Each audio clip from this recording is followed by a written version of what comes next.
Viewers, welcome back to my channel. কেমন আছো তোমরা সবাই? আশা করব অনেক ভালো আছো। আমরা অনেক ভালো আছি। আজকে মা বাড়িতে তৈরি করবে বোয়াল মাছ। এভাবেই রান্না করুন, মাংসের স্বাদ ভুলে যাবেন। তো আজকের রেসিপিটা তোমাদের সঙ্গে শেয়ার করছি। আর প্রথমে বোয়াল মাছগুলিকে ভালো করে পরিষ্কার করে ধুয়ে নিতে হবে।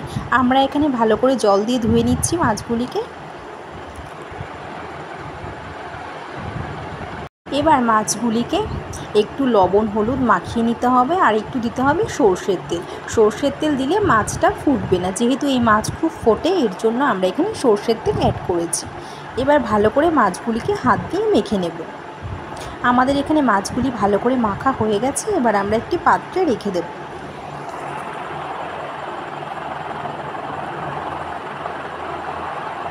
এবার একটি কড়াইতে পরিমাণ মতন তেল দিয়েছি। তেলটা গরম হয়ে গেলে মাছগুলি হালকা করে ভেজে নিতে হবে।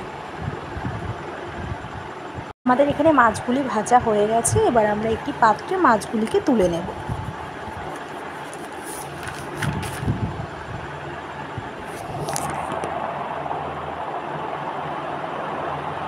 এবার ওই তেলেই তার মধ্যে হাফ চামচ সাদা জিরে ও 3টে তেজপাতা, গোটা গরম মশলা দিয়ে ফোড়নটা একটু নাড়িয়ে নিতে হবে।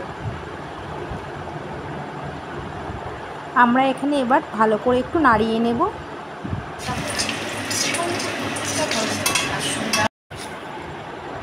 ফোড়নের গন্ধটা বেরিয়ে গেলে আমরা এখানে পেঁয়াজগুলি দিয়ে দেব।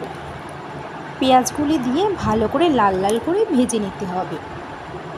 আমরা এখানে পেঁয়াজগুলি ভালো করে একটু লাল লাল করে ভেজে নেব।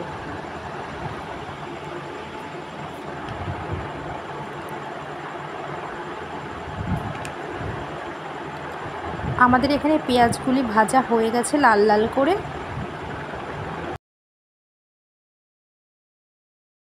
এবার একটু টমেটো বাটা দিয়ে একটু কষিয়ে নিতে হবে।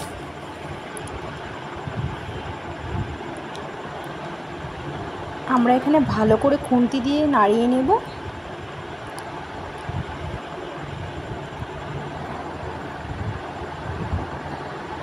এবার ওর মধ্যে 2 চামচ জিরে বাটা, 1 চামচ আদা বাটা, হাফ চামচ কাঁচা লঙ্কা বাটা দিয়ে ভালো করে কষিয়ে নিতে হবে।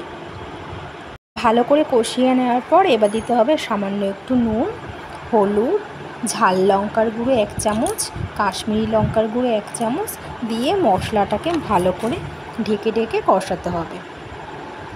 আর দিয়েছি 4-5টা কাঁচা লঙ্কা। এবার সব কিছু দিয়ে ভালো করে কষিয়ে নিতে হবে। এবার মশলার গা থেকে তেল ছেড়ে গেলে 1 গ্লাস উষ্ণ গরম জল দিয়ে মিডিয়াম আঁচে ঝোলটা 5 মিনিটের জন্য ফুটতে দিতে হবে।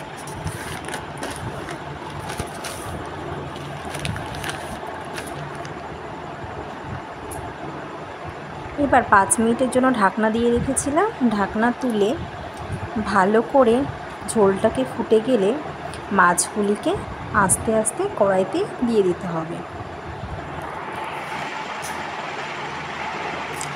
5 মিনিট ভালো করে ফুটতে দিতে হবে।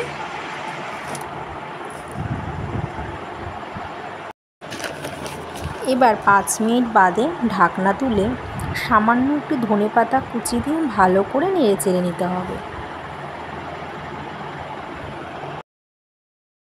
তো তৈরি হয়ে গেছে আমাদের বোয়াল মাছের ঝাল। এবার আমরা একটি পাত্রে তুলে নেব। তো কেমন হয়েছে বন্ধুরা আমাদের রেসিপিটা? যদি ভালো লেগে থাকে অবশ্যই লাইক সাবস্ক্রাইব করে পাশে থেকো।